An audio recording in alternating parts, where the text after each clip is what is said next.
మనం అన్నాన్ని కొంతమందికి ఏమో మరీ మెత్తగా ఉడికించుకుంటారు. నాకేమంటే మరీ మెత్తగా కాదు, కొంచెం మెత్తగా ఉండాలి కానీ మరీ మెత్తగా ఉండకూడదు. సో దీంట్లో కొన్ని పాలు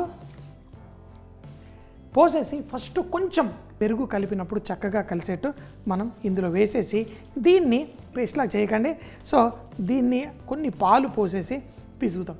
ఇలా చక్కగా పిసిగినప్పుడు దీంట్లో ఉప్పు కూడా వేసి దాన్ని పెరుగు వేసుకొని కలిపి తర్వాత తాలింపు.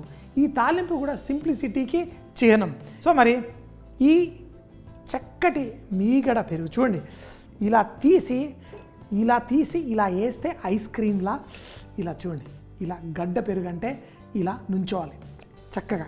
ఇలాంటి గడ్డ పెరుగు మన పల్లెటూరులో ఆ తినడంలో దాని మజానే వేరు.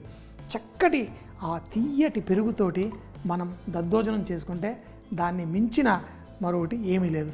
మనకి అమెరికాలో అక్కడ ఇక్కడ ఏంటంటే సార్ క్రీమ్ అని దొరుకుతుంది. ఆ సార్ క్రీమ్ కొనుక్కొచ్చి దాంతో చేసుకుంటూ ఉంటారు, ఎందుకంటే దాంట్లో క్రీమ్ ఎక్కువ ఉంటుంది. సో ఇప్పుడు చూడండి, దీన్ని కలిపేసుకుందాం. అన్నాన్ని పాలతో వేసి కలిపేసాం. అలాగే తర్వాత పెరుగు వేసిన తర్వాత ఇంకా చేతితోటి మామూలుగా ఇలా కలిపేసుకుంటే చాలు, మన దద్దోజనం రెడీ అయిపోతుంది. కానీ దీనికి తాలింపు వేయాలి. కొంచెం తగినంత ఉప్పు మనం వేసుకొని దీన్ని సెట్ చేసుకుందాం. పర్ఫెక్ట్. పాలు పోసి పిసికాం, తర్వాత పెరుగు వేసి కలిపాం కొంచెం ఉప్పుతోటి. ఇప్పుడు మనం తాలింపు వేసుకోవడానికి నెయ్యి, అప్పుడు వేరే నూనెలు వాడినా నాకు ఈ పండగ పూట దద్దోజనానికి నెయ్యి పడాల్సిందే.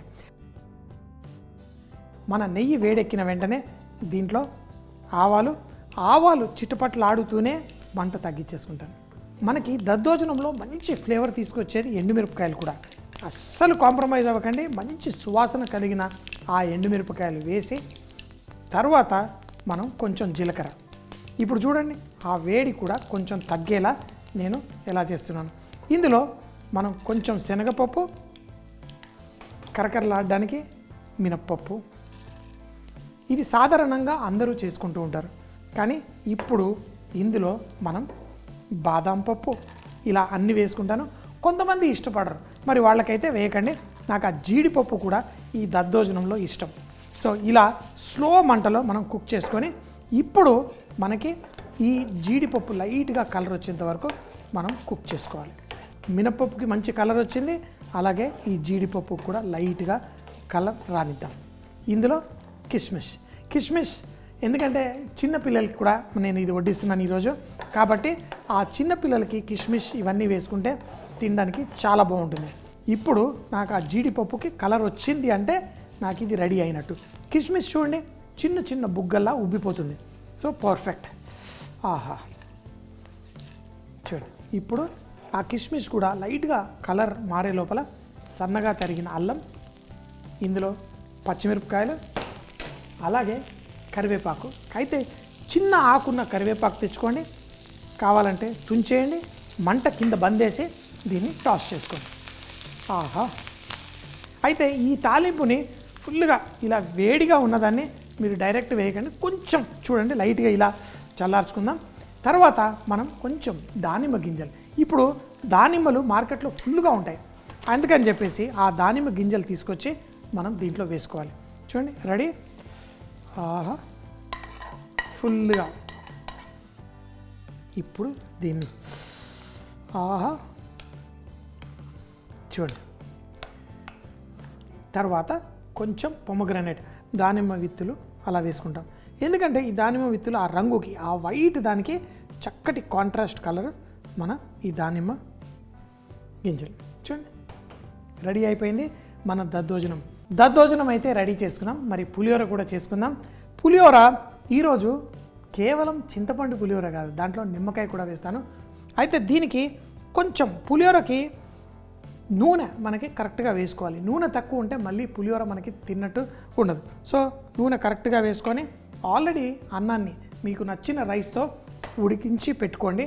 ఈ నూనె వేడెక్కిన తర్వాత దీంట్లో ఆవాలు, ఆ ఎండుమిరపకాయల సువాసన చాలా బాగుంటుంది. కాకపోతే ఇది మళ్ళీ చింతపండు పులుసులో కుక్ అవుతుంది, కాబట్టి బాగా ఎక్కువ కాలాల్సిన అవసరం లేదు. లైట్గా వేసుకొని దాంట్లో కొంచెం జీలకర్ర, మెంతులు, అలాగే మన శనగపప్పు, మినప్పప్పు. ఇందులో చూడండి, నేను ఈ మినప్పప్పులు ఇవి కొంచెం ఎక్కువగా వేసుకున్నాను. అలాగే దీంట్లో పల్లీలు కూడా ఇవన్నీ వేసాను. మంట కూడా స్లోగా ఉంది. పల్లీలు వేసినప్పుడు ఆ మంట తక్కువలో ఉంచి ఈ పల్లీల్ని మంచి కలర్ మనకి రానివ్వాలి. పల్లీలు పచ్చిగా ఉందనుకోండి, మన పులిహోరలో అంత మజా రాదు. పల్లీలు టపా టపా అని పగిలాయి, పర్ఫెక్ట్గా ఉంది. దీంట్లో పచ్చిమిరపకాయలు, కరివేపాకు, అలాగే ఇంగువ పులిహోరలో ఒక రవ్వంత ఎక్కువ పడ్డా బాగుంటుంది. ఇది వేసిన వెంటనే మనం పసుపు, ఇందులో చింతపండు పులుసు వేసేసుకోండి. ఆహా! అయితే నాకు చిన్నప్పటి నుంచి ఈ పులిహోర పులుసు చాలా ఇష్టం. ఇప్పుడు దీంట్లో మనం ఉప్పు కూడా వేసుకున్నాం. అన్నానికి తగినంత ఉప్పు ఇందులో వేసుకోండి. ఎందుకంటే అన్నం కూడా ఉప్పు మనం కలుపుకున్న వెంటనే కొంచెం పులుపు అనిపించవచ్చు, ఉప్పు కూడా అనిపించవచ్చు. ఒక అరగంట అయ్యాక పులుపు ఉప్పు తగ్గుతుంది. కాబట్టి మీరు అప్పటికప్పుడు తినేటైతే కరెక్ట్గా వేసుకోండి, లేకపోతే ఒక రవ్వంతా ఎక్కువ వేసుకోండి. ఇప్పుడు చూడండి, ఈ చింతపండు పులుసులో ఆ పచ్చితనం పోయి మంచి సువాసన వస్తుంది. ఈ పులుసుని కొంచెం సేపు కుక్ అవ్వనివ్వాలి. స్టవ్ కట్టేశాను. ఇప్పుడు దీంట్లో ఆ నిమ్మకాయ పిండుతాను. ఈ 2 పులుపులు మనకి సంక్రాంతి పూట యాక్చువల్గా అయితే నా దగ్గర పచ్చి చింతకాయలు ఉన్నాయి, దాంతో కూడా చేద్దామనుకున్నాను. పండక్కి పచ్చి చింతకాయలు కూడా మనకు దొరుకుతాయి. ఇప్పుడు ఫుల్ మార్కెట్లో మొత్తం అవైలబుల్ ఉన్నాయి, తెచ్చి చేసుకుంటే కూడా చాలా బాగుంటుంది. సో అంతే, రెడీ. ఇప్పుడు అన్నం వేడివేడిగా ఉన్న అన్నం కొంచెం చల్లార్చి పలుకులుగా చేసుకున్న అన్నాన్ని దీంట్లో వేసేయండి. వేసి చూడండి, పలుకులుగా పర్ఫెక్ట్గా అన్నం ఎంతో చక్కగా ఉంది. దీన్ని ఇప్పుడు కలిపేసుకోండి. మీరు ఉప్పు కావాలంటే మళ్ళీ అడ్జస్ట్ చేసుకోవచ్చు, కానీ మనకి ఆ పులుపు అనేది చక్కగా, ఆ చింతపండు పులుసు అలాగే నిమ్మకాయ కూడా వేశాను, ఆ ఫ్రెష్నెస్ చాలా చాలా బాగుంటుంది. ఈ చింతపండు మిశ్రమంలో కూడా మనం ఎంత మసాలా అట్టి పెట్టాలంటే ఇది కలిపిన ఒక 4-5 నిమిషాలకి దీంట్లో అంతా పీల్ చేసుకొని పర్ఫెక్ట్గా ఉండాలి. ఇది తింటే ఎంతో అదిరిపోయేటుంటుంది. ఇంకేంటి, వడ్డించేసుకొని టేస్ట్ చేసేద్దామా? ఇలా వేడిగా చేసుకున్న పులిహోర అది బంగారు రంగులా మెరుస్తూ ఉండాలి. పండగ పూటకి స్పెషల్. ఆహా హో! అరటాకు భోజనం. ఆహా!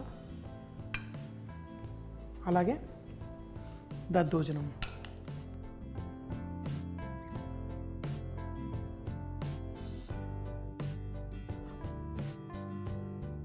మరి ఇంకేంటి ఆలస్యం, మరి టేస్ట్ చేసేద్దామా? ఎప్పుడు చెప్తాను కదా, బీ రిచ్ ఇన్ కుకింగ్. పులిహోర, దద్దోజనం అది కూడా కొంచెం గొప్పగా వెరైటీగా చక్కగా చేసుకోండి. భోగి పండగ దద్దోజనం, పులిహోర. దద్దోజనం తయారు చేయడానికి ముందుగా ఉడకబెట్టుకున్న అన్నంలో కొన్ని పాలు, కొంచెం అంత ఉప్పు వేసి చక్కగా కలిపి పెట్టుకోండి. దీంట్లో చక్కటి కుండ పెరుగు కూడా మీగడతో సహా వేసి కలిపి ఉప్పు అడ్జస్ట్ చేసుకొని పక్కన పెట్టుకోండి. ఈ దద్దోజనానికి తాలింపే స్పెషల్. ఇది వేయడానికి మనం గీ వాడదాం. మన నెయ్యి వేడెక్కిన తర్వాత ఆవాలు, ఎండుమిరపకాయలు, జీలకర్ర, శనగపప్పు, మినప్పప్పు, అలాగే బాదాం, జీడిపప్పు, కిస్మిస్ ఇవన్నీ కూడా వేసి లైట్గా వేయించుకున్న తర్వాత సన్నగా తరిగిన అల్లం, పచ్చిమిరపకాయలు, కరివేపాకు కూడా వేసి తయారు చేసుకున్న ఈ పెరుగన్నం పైన వేసి వాటిని కలుపుకొని దానిపైన దానిమ్మ గింజలు వేసి వడ్డించుకోండి. చాలా చాలా టేస్టీగా ఉంటుంది. పులిహోర తయారు చేయడానికి ఫస్ట్గా కొంచెం నూనె తీసుకొని తాలింపుకి ఆవాలు, ఎండుమిరపకాయలు, జీలకర్ర వేసి పులిహోరకి కొంచెం మెంతులు కూడా వేసుకోవాలి. తర్వాత శనగపప్పు, మినప్పప్పు, పల్లీలు, పచ్చిమిరపకాయలు, కరివేపాకు కూడా వేసి ఈ తాలింపు చిటపట్లు ఆడిన తర్వాత ఇంగువ, పసుపు, అలాగే చింతపండు పులుసు కూడా వేసి తగినంత ఉప్పు వేసి ఈ మిశ్రమం అంతా కుక్ అయిన తర్వాత చివరిలో నిమ్మకాయ రసం వేసి స్టవ్ కట్టేసిన వెంటనే దీంట్లో అన్నం కూడా కలిపి ఈ పండగ స్పెషల్ చక్కగా పులిహోర దద్దోజనం తిని ఫుల్గా ఆస్వాదించండి.